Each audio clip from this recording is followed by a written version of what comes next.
Les pido que abran sus Biblias en el libro de Apocalipsis capítulo 16 y vamos a terminar con la batalla del Armagedón, o en otras palabras, lo que se conoce como la Tercera Guerra Mundial.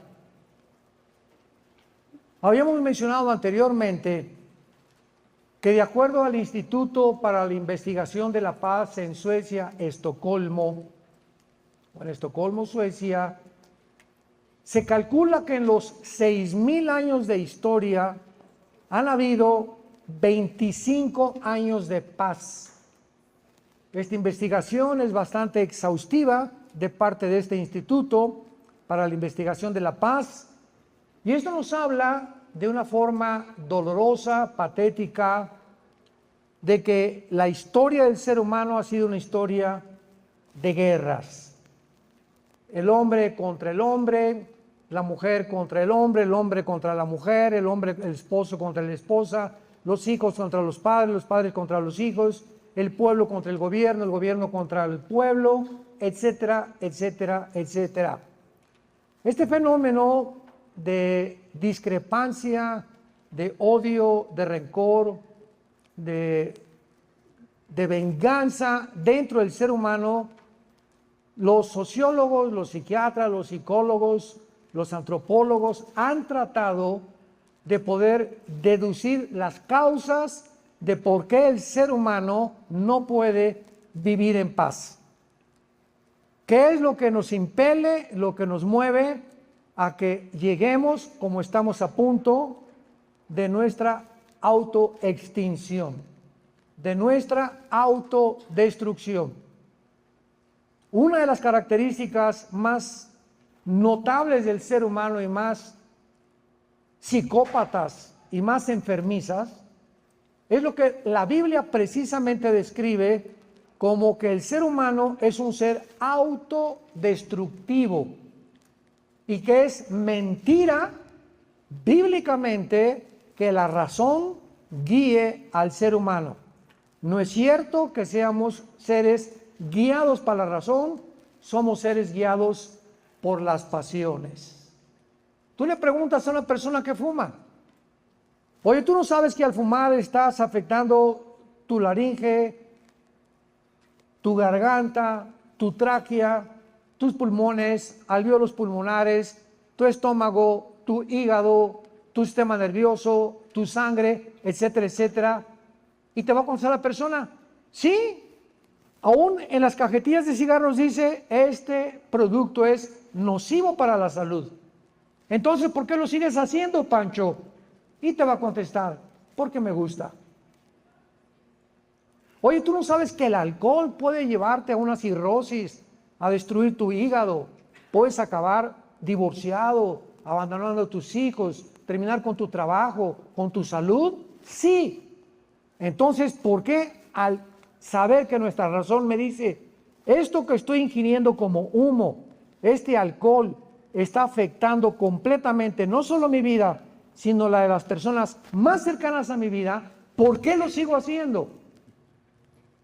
¿Por qué tengo que fumar marihuana, heroína, inyectarme? ¿Por qué, teniendo una esposa tan linda, unos hijos, un trabajo, tengo que estar viendo a otra mujer que no es mi esposa?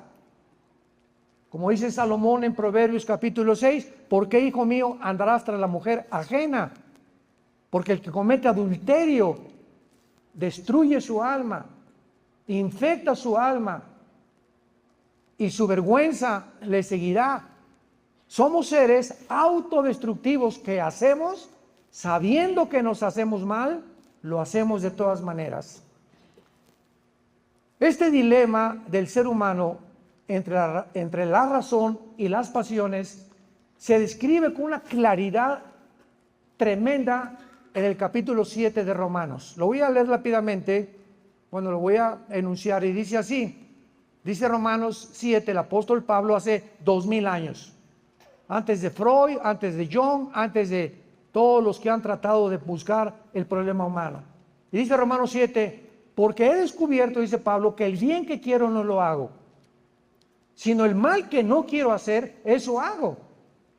Entonces encuentro que hay algo dentro de mí que mora dentro de mí de mal, que me arrastra. Mi mente me dice, no fumes, no adulteres, te estás haciendo mal, pero hay algo que es más fuerte que mi razón, que mi conocimiento, que me está dando la conciencia, que me lleva cautivo al pecado. Y el mal que no quiero hacer, eso hice. Yo no quería caer en adulterio, pero caí en adulterio. Yo no quería acabar siendo alcohólico, pero acabé siendo alcohólico. Y todo comenzó con el primer cigarro que fumaste, con la primera copa que tomaste, con la primera mirada que quitaste de tu esposa y la pusiste en otra mujer o en otro hombre, en este caso siendo mujeres. Entonces, esta situación de contradicción en la que estamos de alguna forma, muchas veces hasta inconsciente ya haciéndonos daño, pues lo han tratado de explicar. William Shakespeare dijo, pues se le llama el defecto trágico en su famosa obra de Hamlet. Ser o no ser, he ahí el problema, escribió Shakespeare. Luego vino Carlos Marx, no, el problema está en la lucha de clases. Si la clase del proletariado derriba a la clase burguesa y se estabiliza la sociedad y repartimos el dinero, se va a solucionar el problema porque la raíz es social, de acuerdo a Marx. Viene Sigmund Freud, el problema es en la psique. El problema está que el ser humano tiene traumas que ha sido causado por la juventud, la infancia, y que lo hacen actuar de una forma autodestructiva. Y así tenemos nosotros todas estas opiniones de seres humanos como tú y como yo, que ninguno fueron Dios. Fueron seres pensantes como tú y como yo, tratando de descubrir qué es el problema básico, real del ser humano. Dios nos deja las Sagradas Escrituras, la Biblia, donde encontramos el diagnóstico de Dios. Lo que Shakespeare le llamó el defecto trágico, lo que Marx le llamó la lucha de clases, lo que Sigmund Freud le llamó el problema de la psique o el problema mental. La Biblia tiene una sola palabra que es pecado. ¿Qué es el pecado? Simplemente una fuerza interna maligna que la tenemos desde que nacemos. Ahora que tenemos nuestra nietecita, ¿verdad? Mi esposo y yo vemos un año nacida y comienza y no quiero tus espaguetis y me saca la lengua y nos grita. Y así de chiquitos la pregunta es, ¿alguien le enseñó a portarse mal? Ya nacemos con la tendencia a la rebelión. Nacimos gritando del vientre de nuestra madre, llorando, protestando desde que nacimos para que nos trajeran al mundo. Tal vez sería la traducción de lo que los lloridos de un bebé proyectan cuando acaba de nacer. Nacemos llorando en rebelión, vivimos llorando y morimos en rebelión y morimos llorando. En un mundo completamente que nos sentimos que no es nuestro mundo, que nos sentimos mal, que ya ojalá que todos queremos justicia, hasta los ateos, todos queremos que se acabe el dolor, que se acabe la enfermedad, y buscamos la razón entre nosotros y nunca la vamos a encontrar, porque solamente Dios puede revelarnos el problema humano. Y así es efectivamente como la Biblia escribe desde hace más de 2500 años, que el mundo va a terminar cuando todas las naciones se reúnan para apoderarse del centro principal del petróleo en el mundo, que se encuentran debajo de 3 naciones, Irak, Siria, Arabia Saudita, donde el 65% de las reservas petroleras del mundo se encuentran en esta zona geográfica. Y ahora con la guerra de Ucrania se ha visto mucho más claro el problema de la ausencia del petróleo. Cuando ya Rusia cierra la llave, cuando está privando de gas a Europa, ya ahora hace algunos meses Israel le está subsidiando el gas a Egipto y el petróleo también, En Estados Unidos están tratando de bombear más. Fue el presidente Biden a Arabia Saudita hace algunos meses a rogarle al jeque, por favor, señor jeque, produzca más petróleo.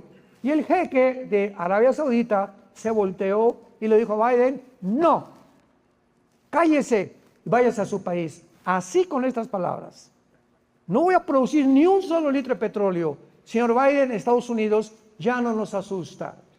Usted tiene una personalidad muy contradictoria, porque usted me maldijo hace 4 o 5 meses, llamándome asesino y verdugo. Y ahora viene a decirme, a rogarme de rodillas, que produzcamos petróleo. Pues no lo vamos a hacer.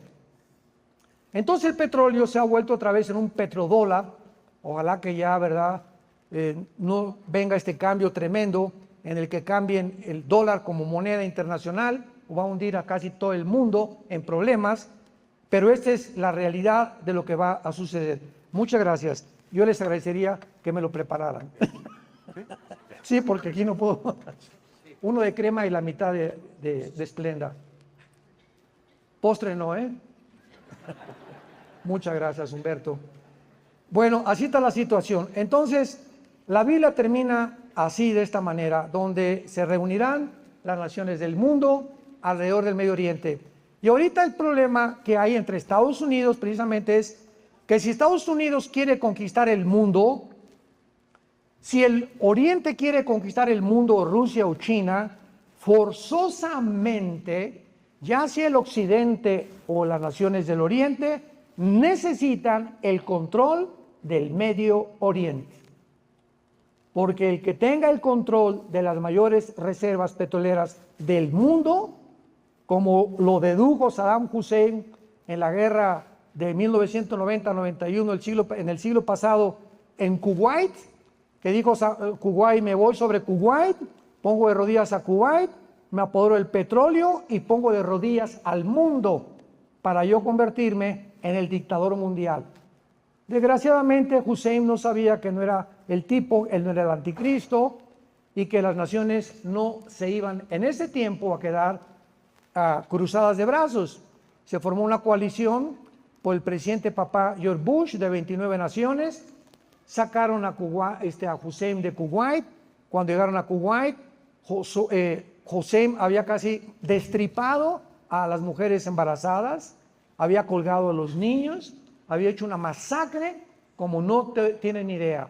Se refugió en Irak, lo siguieron persiguiendo a Irak y allá lo encontraron en Irak, a Hussein, y su propio pueblo lo juzgó y lo ahorcó.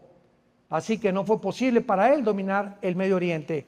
Antes de que Inglaterra y Francia y Estados Unidos tuvieran control del Medio Oriente, lo tuvo el Imperio Otomano Turco, también ya lo mencionamos. Y los otomanos turcos casi por 500 años tuvieron el control del Medio Oriente hasta después de la Primera Guerra Mundial. Pero ya de la Primera Guerra Mundial para nosotros, el pleito ha sido entre Rusia y las naciones del Oriente y del Occidente para controlar ahora el petróleo. ¿Quién va a ganar? La Biblia dice que nadie. Porque cuando se junten ahí las naciones, Cristo aparecerá junto con nosotros para matar al anticristo, los ejércitos del anticristo, y establecer su reino mesiánico de 1000 años en el planeta Tierra. Veamos pues los detalles de esta última guerra que se llama el Armagedón. La palabra Armagedón es una palabra hebrea que significa monte, el monte de la matanza. Muchísimas gracias. El monte de la matanza, apúntalo, significa la palabra Armagedón. Y veamos con cuidado estos versículos. Apocalipsis 16, versículo 12 en adelante. El sexto ángel derramó su copa sobre el gran río Éufrates. Aquí tenemos un lugar geográfico que corre desde Turquía, desemboca en el Golfo Pérsico, que atraviesa casi todo el Medio Oriente, el famoso río Éufrates, donde dice Apocalipsis 9 que hay 4 ángeles atados esperando matar a una tercera parte de la humanidad. Entonces no tenemos duda alguna cuando se citan lugares geográficos de qué lugar está hablando la Biblia.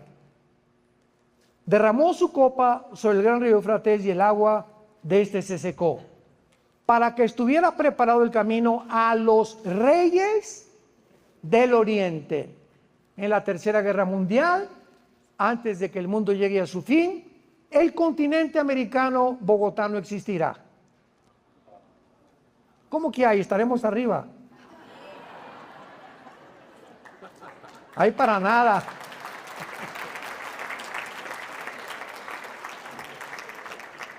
Ni México, ¿verdad? Desde Alaska. ¿Por qué decimos esto? Porque vamos a ver a continuación que las primeras explosiones nucleares van a morir la cuarta parte de la humanidad. En el cuarto sello, Apocalipsis capítulo 6, lo vamos a leer más adelante. Ahorita somos 8,000 millones de personas aproximadamente. Una cuarta parte, estamos hablando de 2,000 millones de personas.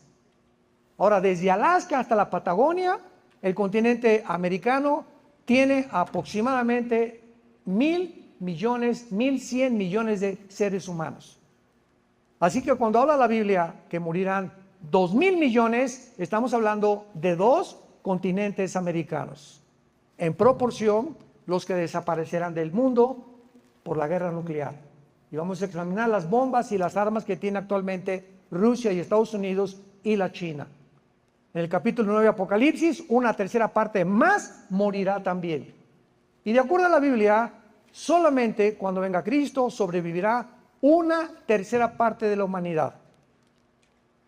Así que las naciones que se mencionan que sobrevivirán son parte del Medio Oriente y del Asia. Entre ellas se encuentra la China. Así que los chinos van a estar vivos y coleando cuando Jesucristo regrese. Arabia, Egipto y algunas naciones posiblemente del norte de África. Cuando la Biblia habla que los reyes del oriente vendrán, cuando se seque el río Éufrates, damas y caballeros, el río Éufrates desde hace un año comenzó a secarse. Nadie se explica por qué todavía. Métete a investigar y se está secando el río Éufrates, que exactamente divide el Medio Oriente del Asia. Y todo el río Éufrates y el río Tigris son los 2 ríos que se mencionan al principio de la Biblia en Génesis capítulo 2, junto con otros 2 ríos que se supone que uno es el Nilo, pero otros que desaparecieron después del diluvio universal. Cuando habla de los reyes del Oriente, estamos seguros que está hablando de China, Finlandia, Indonesia, Singapur, los Vietnam, etcétera, etcétera, toda esa zona, Japón, que pertenece al Oriente. Entonces se va a formar, de acuerdo a la Biblia, una confederación política de gobernantes del Medio Oriente que no se someterán al anticristo. Esto es interesante, porque muchas veces creemos que el anticristo gobernará el mundo entero, porque dice sobre todo lengua y nación, pero del territorio del gobierno del anticristo. Es lo que no hemos estudiado más profundamente. Porque la Biblia dice también en Daniel 11, 40 al 45, que va a derribar a Egipto al final y que van a escapar Jordania de las manos del anticristo. Así que va a haber naciones que no van a estar bajo el anticristo, que se van a rebelar contra él y van a tratar de pelear contra él. Porque de eso se trata la guerra de la batalla del Armagedón. Entonces, vi versículo 13, vi salir de la boca del dragón, que es Satanás, y de la boca de la bestia, que es el anticristo, y de la boca del falso profeta, 3 espíritus inmundos a manera de ranas. Aquí vemos la Trinidad diabólica, pues son espíritus de demonios que hacen señales y van a los reyes de la tierra en todo el mundo para reunirlos a la batalla del gran día del Dios Todopoderoso. La Biblia dice, sin ningún lugar a dudas, que mientras más nos acercamos al final de la historia, todos los gobernantes del mundo comenzarán a ser influidos por ángeles caídos y por demonios. Porque observamos que van a ser influenciados por entidades espirituales y serán el mundo espiritual de los demonios y de los ángeles caídos los que los motivarán, influenciarán para que vengan al Armagedón y los reúnan en Israel, en el valle del Megido. Ahí estuvimos hace un mes que regresamos de Israel, o 2 meses, y estuvimos en ese valle impresionante, el valle del Megido, donde Napoleón Bonaparte dijo estas palabras cuando estuvo en Israel. Napoleón dijo: aquí, al ver el valle del Megido, estoy seguro que será la Tercera Guerra Mundial. Entonces, esto es muy, muy peligroso, porque por eso 1 Timoteo 2 se nos manda orar por nuestros gobernantes. Oren por el presidente de Colombia. Es nuestra obligación y responsabilidad. Por los senadores, los diputados, hagan lo que hagan, tenemos que orar por ellos, para que de alguna manera la maldad que pueda ser desencadenada por las influencias espirituales que los gobernantes puedan tener a través de nuestra oración, impidamos que la corrupción aumente. Porque es lo que hace la oración unida de la iglesia. Detiene de alguna forma misteriosa la corriente de la maldad. Y cuando la iglesia desaparezca, segunda de Tesalonicenses capítulo 2, porque ahorita lo que detiene el misterio de iniquidad es la iglesia, a través del Espíritu Santo. Y cuando nos vayamos en el arrebatamiento, se van a desbordar todos los diques y todas las barreras que hasta este momento no se han desbordado. Imaginémonos, si ahora la maldad se encuentra como se encuentra y al grado que ha alcanzado, imaginémonos cuando desaparezca la iglesia. Y Jesús dijo que la iglesia, recuérdalo, es la sal del mundo.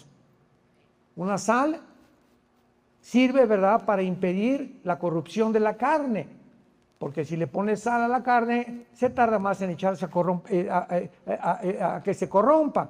Entonces la iglesia no fue enviada al mundo para acabar con el mal. Nunca vamos a acabar con la prostitución, ni con los crímenes, ni con los latrocinios, ni con los malos gobiernos. El papel de la iglesia no es terminar el mal. Eso será cuando Jesucristo regrese. Porque hay una teología que no es bíblica, que dice que la iglesia va a conquistar el mundo y que cuando acaba la maldad y cuando acabemos con la maldad, Cristo regresará. No sé tampoco en qué Biblia lo encontraron. Pero hay tantas enseñanzas que se dicen por todos lados.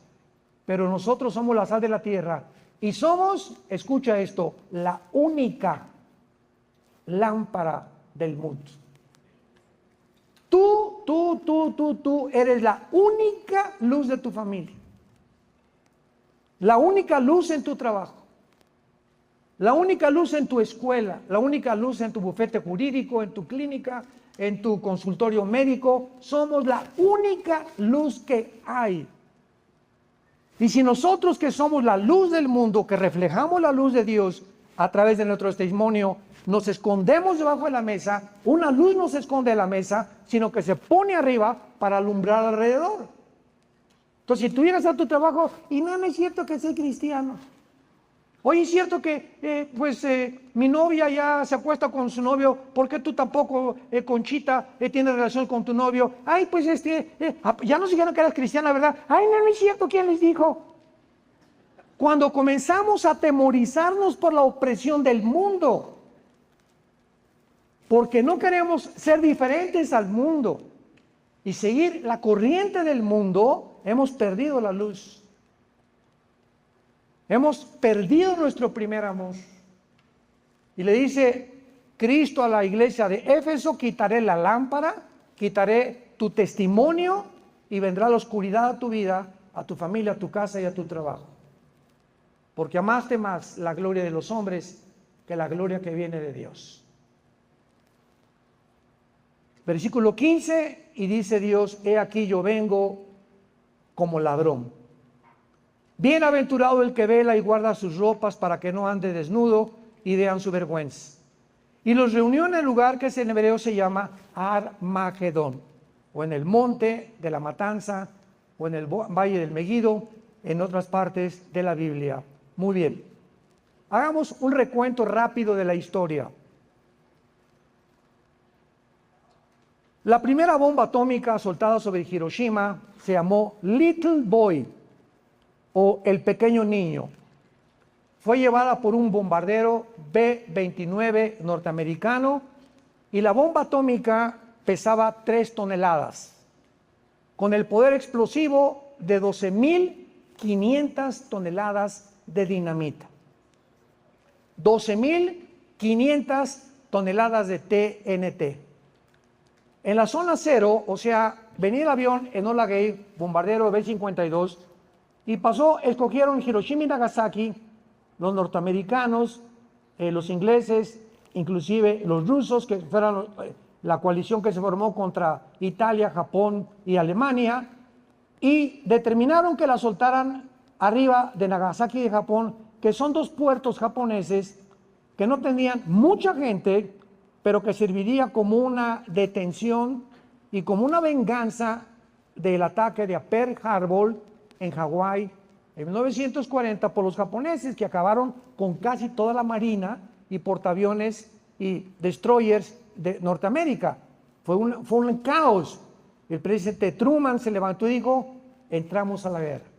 Estados Unidos entró a la Segunda Guerra Mundial después del bombardeo y de la masacre en Pearl Harbor. Entonces escogieron 2 puertos, Hiroshima y Nagasaki, y la bomba se suelta. Escuchen esto, la bomba atómica no tocó el suelo. La bomba atómica explotó a 500 metros antes de tocar el suelo. Así fue como el doctor Roberto Oppenheimer y Enrico Fermi de Italia la diseñaron y la fabricaron. Les recomiendo hasta ahorita la película de Oppenheimer. Ayer la vimos, que dura 3 horas, así que ten paciencia, pero explica todo cómo se formó la bomba atómica. Está muy buena en cuestión histórica y nos muestra la personalidad de Oppenheimer, cómo después de que ayudó a que ya Estados Unidos ganara la guerra, lo comienzan a perseguir echándole la culpa que era comunista, a su matrimonio. Así es el mundo. Los que el domingo te alaban, te crucifican el viernes. Maldito el hombre que confía en el hombre. Entonces explota y alcanza más de 3.000 grados centígrados en cuestión de segundos.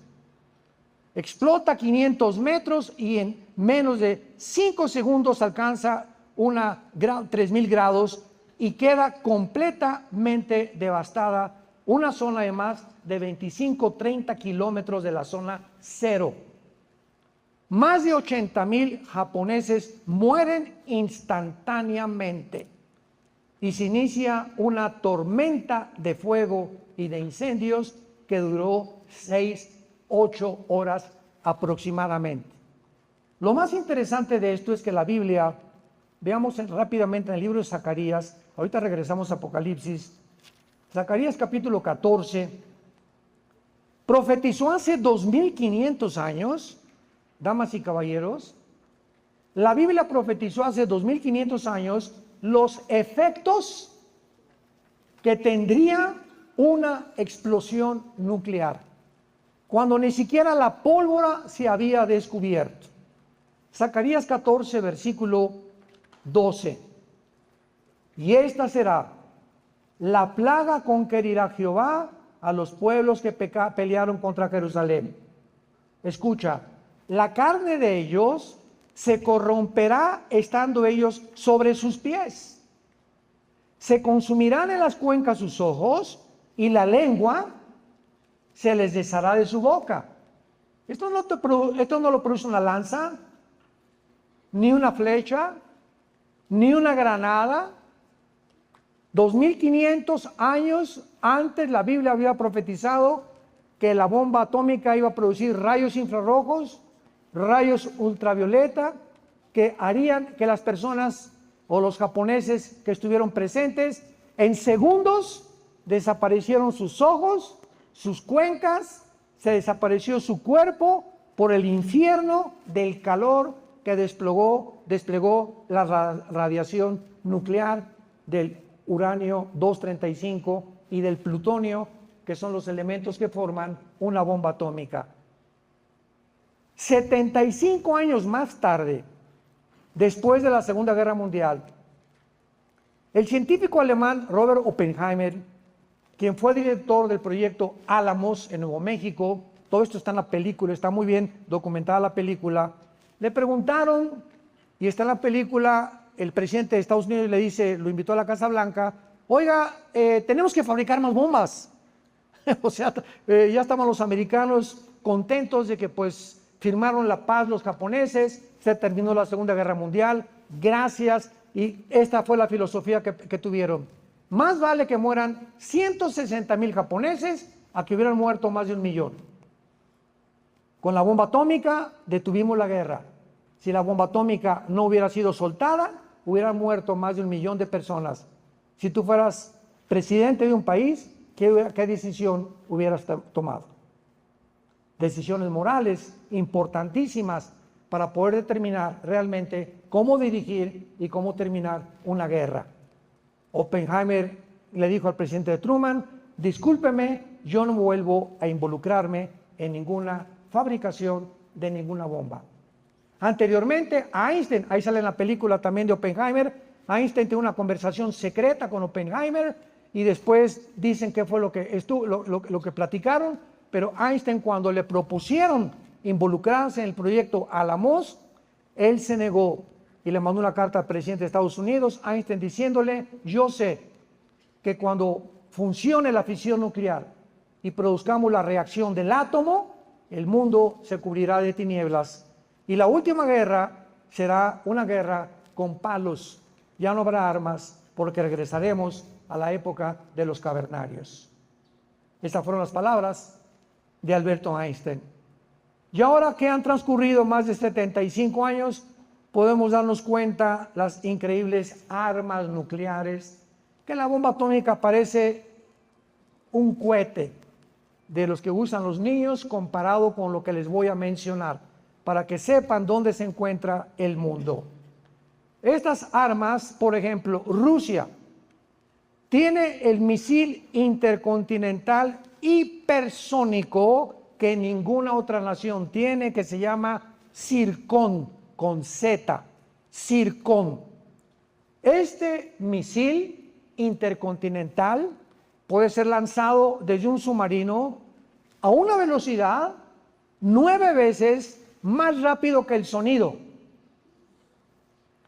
y con un poder de alcance a poder llegar a cualquier ciudad del mundo, a cualquier ciudad del mundo.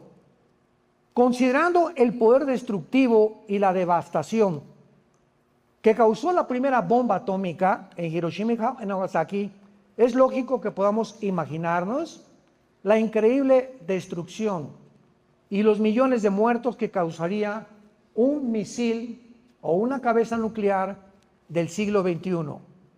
Mientras que las primeras 2 bombas atómicas soltadas en Japón se medían en kilotones, ahora se miden en megatones, que significan mega, grande o amplio o en crecimiento, con toneladas de 10 veces más que la bomba atómica de Hiroshima. Por ejemplo, una bomba de 1 megatón contiene el poder de 8 bombas de Hiroshima.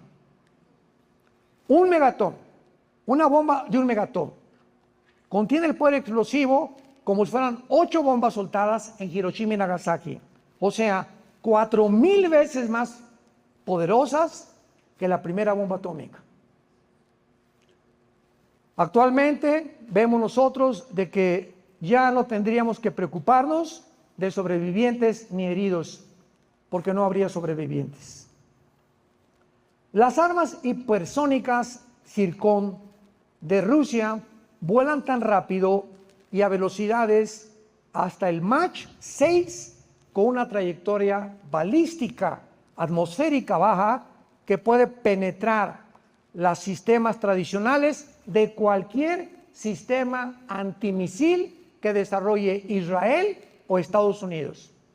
Estados Unidos tiene en la costa occidental, ¿verdad? En todo lo que es California, etcétera, etcétera, barreras invisibles para tratar de impedir bombas que vengan de China, e Israel tiene también escudos que interceptan las bombas que le mandan de la Franja de Gaza o que puedan lanzar los grupos terroristas desde el Líbano. En fin, hay naciones que ya están protegiéndose de una forma invisible con una tecnología impresionante de los misiles. Sin embargo, el misil intercontinental Zircon, nadie lo puede detener. Tendrían que hacer de aquí a la Luna un sistema antimisil para que no se lo brincara. Y nadie lo tiene más que Rusia. La velocidad de 400 kilómetros por hora, que ni siquiera es el alcance total del misil, estos misiles hipersónicos destruirían cualquier barco, portaaviones naval, etcétera, etcétera, cerca de Ucrania. Y lo más sorprendente es que Rusia tiene misiles de cruceros ahora de propulsión nuclear. Y el submarino Poseidón que tiene Rusia apuntando en el Atlántico a Estados Unidos y en el mar Pacífico apuntando a todo el área de Alaska y California, etcétera, etcétera, son submarinos que no se pueden rastrear. La tecnología, nadie sabe, tal vez fueron los chinos los que la desarrollaron y se la importaron a Rusia, no lo entienden cómo Rusia puede tener una tecnología tan elevada que ni los Estados Unidos han podido superar. Y finalmente vemos dentro de todas estas armas nucleares que la Biblia nos muestra claramente que terminarán en esta tercera guerra mundial. Ahora bien, cuando comenzó la guerra de Ucrania, el presidente de Chechenia, Ramzan Kadyrov, y el presidente de Belarus comenzaron a aconsejarle a Putin que usara las armas nucleares, que mandara un misil, escuchen, intercontinental, más de la velocidad Mach del sonido, a Inglaterra, a Escocia, a Irlanda, al Reino Unido, para que desapareciera el Reino Unido en 25 segundos. Y cuando el mundo viera que explotaba Escocia, Irlanda y la Gran Bretaña en 25 segundos, iba a rendirse Estados Unidos, el presidente Biden, como en la Segunda Guerra Mundial los japoneses, se iban a hincar, pedir perdón y cesaría una tercera guerra mundial. Putin no oyó este consejo, no sabemos por qué, pero el día 18 de febrero del año pasado, 2022, 18 de febrero, el presidente Lukashenko de Belarus anuncia la decisión de unirse y estar convencido de que deben usarse armas nucleares si Estados Unidos se atreve a poner una cabeza nuclear en Ucrania, o si convence la OTAN que Ucrania se adhiera a la OTAN, Rusia no se tentará la mente ni el dedo para usar armas nucleares. ¿Qué es lo que está pasando políticamente? Lo siguiente: la OTAN, que es el ejército de Europa, tiene un código. Y en medio de este conflicto hay tres naciones principalmente preocupadas para que las armas nucleares sean usadas: Estados Unidos, Gran Bretaña y Alemania o Francia. Si Rusia usa cualquier arma atómica contra Ucrania, o por accidente un arma nuclear cae en Ucrania, aunque Ucrania no pertenezca a la OTAN, el artículo 5 de la OTAN dice lo siguiente, escucha esto. La única vez que este artículo ha sido invocado fue en septiembre del 2001, cuando el ataque terrorista a las Torres Gemelas en Estados Unidos. Y de la misma manera, dice el artículo, si Rusia inicia un ataque nuclear contra Ucrania, aunque Ucrania no pertenece a la OTAN, por la proximidad que tiene Ucrania de Polonia, de Rumanía y de las naciones cerca en su frontera, la explosión nuclear en Ucrania correría la radiación a Polonia, a Rumanía, etcétera, etcétera, y son naciones que pertenecen a la OTAN. Y eso le daría a la OTAN el derecho de atacar Rusia.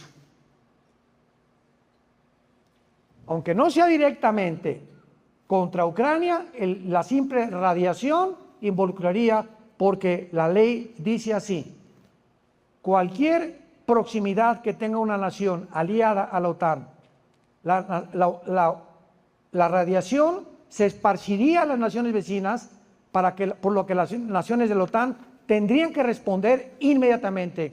La OTAN dice: si tú tocas a España, si tú tocas a Alemania, tocas a Francia, tocas a todas las naciones de Europa. Entonces, Rusia no puede nuclearmente atacar a Ucrania, porque si lo hace, no sabemos, posiblemente sea la causa o la chispa que produzca la guerra mundial o la tercera guerra mundial.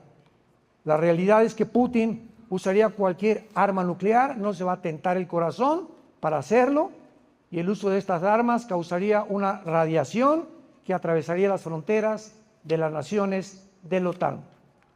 Muy bien, cuando nosotros vamos a Isaías capítulo 13, vamos a algunos pasajes del Antiguo Testamento, veamos rápidamente, para terminar, de qué manera hace más de 2500 años los profetas del Antiguo Testamento anunciaron al mundo cómo iba a terminar.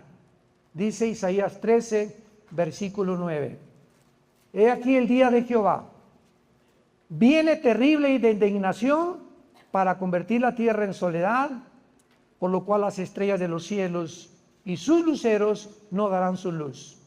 El sol se oscurecerá, ahora ya lo sabemos por la radiación nuclear, al nacer, y la luna no dará su resplandor. Y castigaré al mundo por su maldad, y a los impíos por su iniquidad, y haré que cese la arrogancia de los soberbios, y abatiré la altivez de los fuertes. Versículo 13. Porque haré estremecer los cielos, y la tierra se moverá de su lugar. ¿Qué inclinación tiene la tierra sobre su eje? 23 grados y medio. O sea, la tierra no está así, la tierra está así, con una inclinación de 23 grados y medio. Si la tierra se moviera media pulgada a la derecha o para la izquierda, sobrevendría un caos totalmente, una inversión de los polos, que produciría únicamente una guerra nuclear. La tierra se moverá de su lugar en la indignación de Jehová de los ejércitos y en el día del ardor de su ira. Isaías 24, versículo 19 al 23. Isaías 24, 19 al 23. Será quebrantada del todo la tierra. Enteramente desmenuzada será la tierra en gran manera, será la tierra conmovida. Temblará la tierra como un ebrio, será removida como una choza, se agravará sobre ella su pecado y caerá y nunca más se levantará. Acontecerá en aquel día que Jehová castigará al ejército de los cielos en lo alto y a los reyes de la tierra sobre la tierra. Y serán amontonados como se amontonan los escarcelados en mazmorra, y en prisión quedarán encerrados y serán castigados después de muchos días. La luna se avergonzará y el sol se confundirá cuando Jehová de los ejércitos reine en el monte de Sión y en Jerusalén, y delante de sus ancianos o de nosotros sea glorioso. Esta realidad ya está enfrente de nosotros desde la invasión a Ucrania. El mundo creía que habría paz, el comunismo cayó, ya no tenemos enemigos, nuestra tecnología hará que nos superemos como somos amibas, y estamos a punto de evolucionar ahora con la ayuda de la genética y la tecnología moderna. Vamos a gobernar el mundo, como dice el Foro Económico Mundial, seremos dioses. Vamos a fabricar una nueva raza humana, lo dice el transhumanismo, la inteligencia artificial, el proyecto que vimos de DW y que es Roger el presidente, o de Wave, que están fabricando máquinas cuánticas hiperdimensionales para alcanzar a los extraterrestres. El mundo se encuentra como nunca se había encontrado, sentándose en el trono de Dios. Y qué interesante que el pecado que Dios anuncia que castigará cuando Él venga, será la soberbia. El hombre finalmente creyó la mentira de la serpiente, serán como dioses. Por haber creído esta mentira, hasta el siglo XXI vendrá Dios con sus ángeles y con nosotros para tratar de que no se acabe la humanidad, que los sobrevivientes pasen al reino milenial con nosotros cuando regresemos con Jesucristo y que sea formada una nueva humanidad, donde los cielos resplandecerán y los que anuncian la justicia como estrellas a la perpetualidad. Si tú eres un hijo de Dios y una hija de Dios, no pierdas tu mirada en Jesús. Puesto los ojos en Jesús, el autor y consumador de nuestra fe. No somos de los que retroceden, sino de los que proceden a la salvación. No somos de los que nos desanimamos ni nos avergonzamos, somos personas con convicciones. Y si ha habido un tiempo en que tienes que mostrar convicciones, es ahora. Y yo te pido en esta tarde, antes de despedir este seminario, que te arrepientas de tus pecados, que te vuelvas a Dios con todo tu corazón, que le pidas perdón a tu esposa, a tu esposo, a tus padres, a tus hijos, si tú has pecado en contra de ellos, que devuelvas el dinero que debes o el dinero que te has robado, que tengas la convicción de que Dios te puede ayudar a salir del pozo de una desesperación que tal vez te encuentras, porque tus pecados te llevarán al juicio final. La paga del pecado es la muerte, mas el regalo de Dios es vida eterna en Cristo Jesús. He aquí, dice el Señor, les pongo la bendición y la maldición. Escoge pues, eres responsable individualmente de tus acciones. La bendición, si me escuchas y me sigues. La maldición, si sales por esa puerta hoy en la tarde, tal como entraste. Tal vez viniste por curiosidad, alguien te invitó, no tenías idea ni siquiera de lo que ibas a escuchar, pero Dios tenía una cita contigo. Dios te quería hablar en esta precisa tarde para decirte que te ama, que dio a su Hijo en la cruz por tus pecados y que tú tienes que volverte a Él con todo tu corazón antes de que la muerte te sorprenda sin Cristo y seas condenado eternamente en el infierno. Padre, te damos gracias en esta tarde por tu santa palabra. Te damos gracias por habernos llamado a ser llamados tus hijos y tus hijas mediante el sacrificio de tu Hijo en esa cruz. Gracias por habernos dejado estas palabras que son fieles y verdaderas. No hay nada torcido en ellas. Todas ellas son rectas al que entiende y razonables a los que han alcanzado la sabiduría. La palabra de Jehová es limpia y pura como la plata más pura. Dichosos los que confían en ella. Serán como árboles plantados, que siempre darán su fruto, siempre prosperarán, siempre avanzarán. No son de los que se van a estancar ni a confundir, sino que tendrán sus sentidos espirituales alertados ante los peligros que nos rodean actualmente, y serán esos guerreros, esos soldados de la fe, los que presentaremos la última batalla contra los poderes del mal. Ya han sido vencidos en la cruz. Se nos manda solo resistir como soldados firmes, como baluartes de nuestra casa, de nuestros hijos, de nuestras iglesias, del mundo, que podamos saber que ningún viento nos va a derribar. Seremos como las palmeras. Vendrán tsunamis y vendrán vientos y permaneceremos en pie, porque nuestra casa fue fundada sobre la roca que se llama el Señor Jesucristo, en quien confiamos hasta el final de nuestra vida. Amén.